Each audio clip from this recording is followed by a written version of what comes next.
كان جعلا محاد إيه حبضي وحبنا إيه ترتي محاد إيه حواشي محاد إيه حجيسي هذا ددي حقي السلام عليكم ورحمة الله وبركاته أصحابتو مميعات channel meel walba dunida ka joogtaan salaan kal ilaab ayaan hawada in soo marinayaa caafimaad tamaam ah ayaan in rajaynayaa intay subax u tahayna subax wanaagsan intay duhur u tahayna duhur wanaagsan xaqa marna ma duugmaayo walaalkeen asad xaajiyo 7 sano ka hor xaq dhiba ninkii dilkii u geystay ayaa xad ilaahay u soo daahiray muxuu ku dilay alla xanuun badana qisadan ila dhageysto idinka oyna doone هذا waxaan ku fikiri jiray ya ku dhaawacay ya ku dili soo meeshii lagu beegsaday marka oo seexan way marmar xitaa waxa dhici jirtay aan ku soo kaco hay dilna walaalkii u geystay asigiina ma laha ya asaadu wallahi dilay wala ma diyaale ninkii dilay marka inkaan dhowr jeer aan arkay oo iska hor imaanay asii rag badan dhowr jeer aan arkay laakiin markii la dilay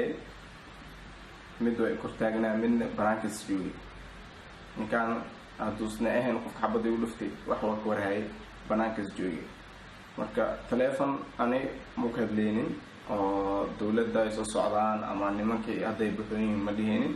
xil baan noqon lahaa xigaalkan jeclaa maxaad ii xabaday oo xubnaha ii tirtay maxaad ii xabaashay maxaad ii xujeysay adaa dad ii xigay maxaad ii xabaday oo xubnaha ii tirtay xigaal baan ku ahaa maxaad ii xasiday xidigahan rabay maxaad ii xabaday oo xubnaha ii tirtay بسم الله الرحمن الرحيم السلام عليكم ورحمة الله وبركاته دابا دمتنا الإسلامية مركز أدوكا كجوتين وأرمهينا أسد عبد الله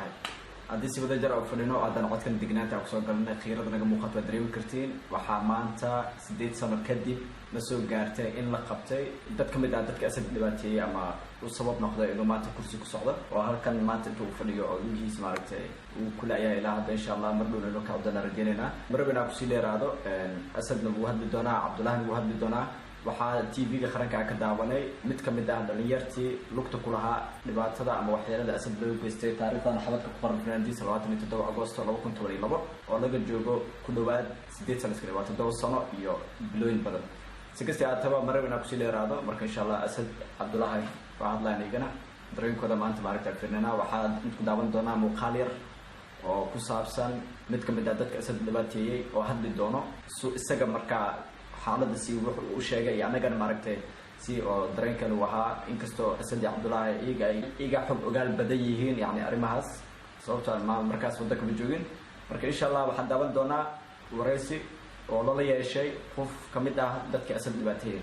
Abdullahi marka hore salaamantiin asxaabteena maanta waxa waa 8 sano kadib waxa soo ifbaxay oo hadda saacada ka hor aan ka fiirsanay TV-ga qof sheegtay inuu lug lahaa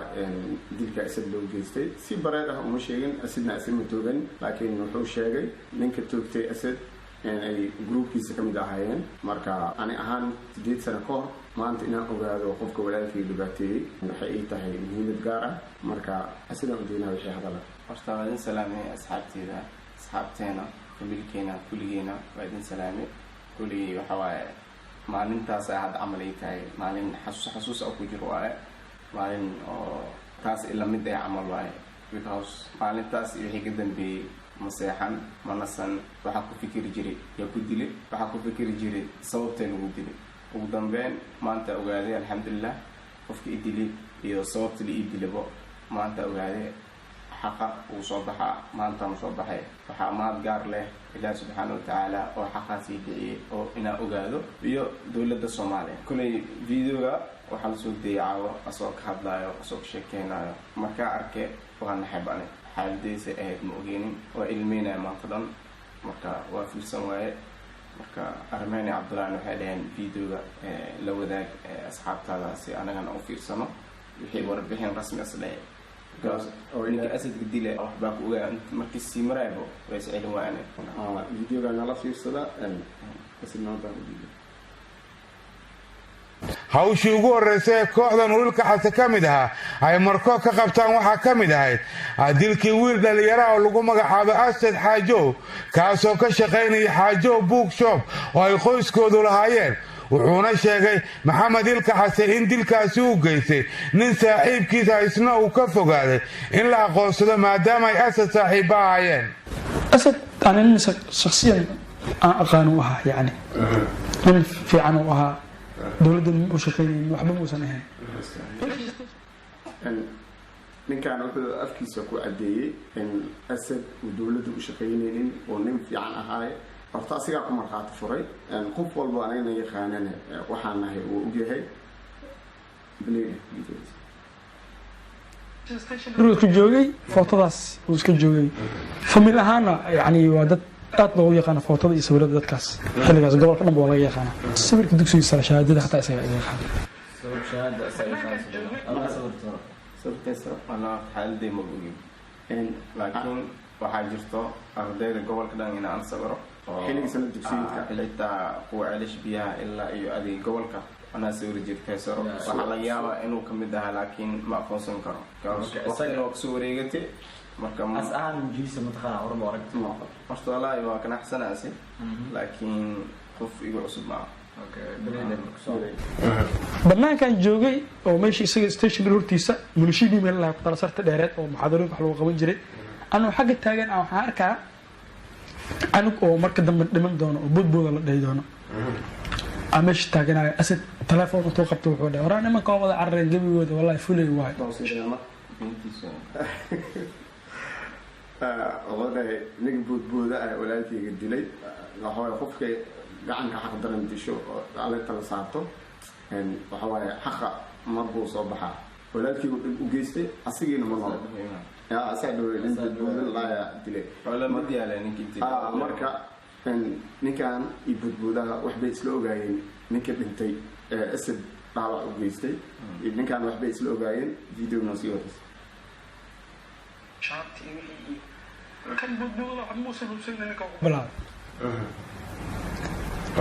عبار مركب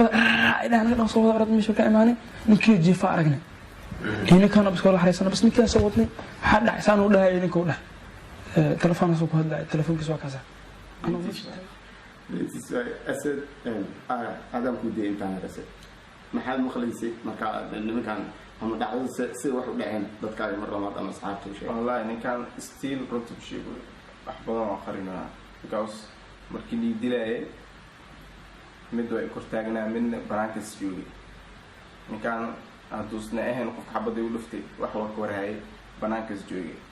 marka teleefon ani muu ka hadlaynin oo dowladda ay soo socdaan ama nimankii hadday buxooyin ma dhihinin teleefon hal maraan ku hadlay halkaas marna waxay ahayd markaan guriga joogay ama guriga soo baxay waxaan la hadlayay cabdulaahi hadday ag fadhiyo oo aan la tishanayay maadaama magaalada kala wareegi jirtay dukaankan la xiraayo oo lacagna ugu jirto marka maxaan sameeyaa ma lacagtaas kala soo baxan mise oo ku dhaafaa adii waxaa kala tashanayne oo ku saabsan xoolaha meesha noo yaala maadaama kala wareeg uu jiray waxaa laga yaabaa oo in lasoo fargashto afaaraha la baaro adii waxaa dhici kara markaasa telefoon ku hadlayay bis ninkaan markaas intay joogtay ana ilaa xaafadda joogay gurigeyga joogay markaasa soo baxay because magaalada inay khasneeda ogaay telefoon ma bulu hadli karin marka belay marka gudaha kusoo galeen meeqa ahayn aad sheegaysa hal qof aa gudaha soo gale kan kalena banaankaas joogay dadkaas celinaya jugad ma xirnaa mise furnaa wallahi si ahayd maxaa xasuusta okay belayda ana markaas kula jiro dukaan keligeyga ah okay أنا مش تاجر وده يعني ما كوسو قلنا وحو قدبنا. أسد هذا وده هاي أنا كلية يعني دكان كلية بجرا ده أسد جواش مكان ميتينا نكان محله يا وقت كنا نكاس تلفون وهلا مرك إنه واحد خرنا على ماشي قاعدة سيستح أنا كان وراسي وما بحمل بليل أسد مركز هو نولا أنا وأركي أنا بارا لا يسوي ستوب أنت يا بوزيل ninkaan hadalkiisa inuu isburinayo dhageystaan إذا أنا قد صوت أرد مش وكان إيماني نكيل جيفا أرجعني هنا كان بس كل حريص أنا بس نكيل صوتني حد عسان وده هاي نكوله تلفون أسوق هذا التلفون كسوة كذا أنا مش تاجر وده يعني ما كوسو قلنا وحو قدبنا. أسد مركز هو نولا أنا وأركي أنا بارا لا يسوي ninkaan wuxuu dhahay asad ani markaas waa arkay uu noolaa baralays uu ahaa asad markaas dhakhtar lama geenin wax lama geenin barti lagu dilo jiifaa suu ku ogaada asad inuu baralays noqday baralays macnaheedu qof inta xibnaha hoose beelal dhaa marka suu ku ogaaday idinkana dad wax gartaa tihiin intaas yar waa isburisay wuu noolaa yani meyd ahaan uu soo tagay ninka laakiin ma ka soo noolaa been maaha meyd ahaana bay iga tageen waxay dhahayeen waa dhintay naga wadaya maqle ahaan asad marka dadka ma sukaan yaqaanaan qaarkood si kalma saaxiib waa una footada iyo dhacalad ku dhac waxaan saaxiibeen ninkaan iyo asad saaxiib ma ahayn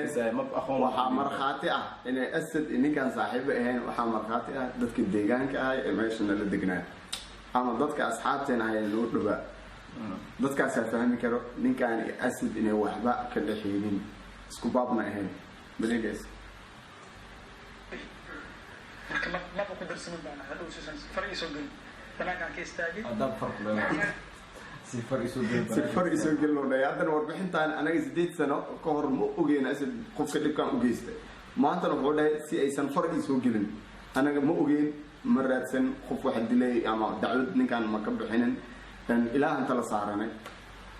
marka maantana waxaa caddaatay ninkii inuu meel soo fadhiisto oo afkiisa ka caddeeyo wax walba uu sameeyey armayna والله horta aad waa wareersanaado yani hadal badan oo aan dhihi karo ma jirto tan kale ninka hadda uu lahay badboodaha waxaas uu geystay uu dhahayo wallahi qof anaga horta aan kasi karno in kale inuu yahay anaga ma ogni qof dhinta waa dowladda yani uu dhintay uu tagay laakiin magacani bedeshteen dadka magac badan isticmaalaan laga yaabaa qofkaan kale horta inuu dhigay markan idinka bixani bad aragteen asad wuxuu dhahay baanay wajiis camigu cusbo dhacdo marka hore anaa ninkaan dhowr jeer aan arkay waa iska hor imaanay si rag badan dhowr jeer aan arkay laakiin allahu aclam ma ogeyn anaga qofka asad dilay sababtana la dilay meesha ay waxna soo gaareen wallahi cidna ma ogeyn intaanaba waa is wareysanay waa isku noqonay waxaana soo baxday sabab la'aan yar ka hadlay hadalkiisa aad iyo aad u dhageystay waxyaabaha uu sheegay dhan waxaa ka jira wax yar qolkiiba 20 sax ka ah marka 80 kale ninkaas si sax ah uma hadlin macna shaki ah asad telefoon ku hadlay sidaas u dhahay asad nina si fiican waa qaano way walaalkii way ana aqaano maalintaasna aanu ila hadlay waxyaabo badan waa ka hadalnay marka wax ku saabsan arrimo siyaasadeed ama arrimo dawladda anaga ma ku jirin sidoo asad afkiis ka cadeeyay asad aan shakhsiyan aqaano waxa yani in fiican oo aha dawladda u shaqeynayeen waxba muusan ahayn asad nin oo xiligaas hadda muuqaalkiisa qofka arka asad wuxuu maleynaa qof weyn asad xiligaas sawirada iyo muuqaalka videoga TV-ga ay soo qaateen ama ninka barnaamijka sameynayay videoyaasha uu soo qaatay waa aragteen asad aad iyo aad u yaraay nin maanta siyaasad ku jira ma ahayn nin dawlad u shaqeeya ma ahayn nin dhan kale ka fikiraay ma ahayn waan la yaabay videogaas aad aan ugu soo noqsaday 10 jeer oo fiirsaday والله horta wax walba alxamdulillah waaye xaqiina waa dilaacay marka alxamdulillah aan dhahan waaye marka waxaan videoga u talgalnay iyo inaan isoo hor istaagno maadaama familkeentiin inaan idin wadaagno waxa maanta soo kordhay oo ah inuu xaq dilaacay si hore idinku sheegay asli dhaawacay ilaa hadda waxaan ku fikiri jiray iyo ku dhaawacay iyo ku dili sabab meeshii lagu beegsaday marka waa seexan waay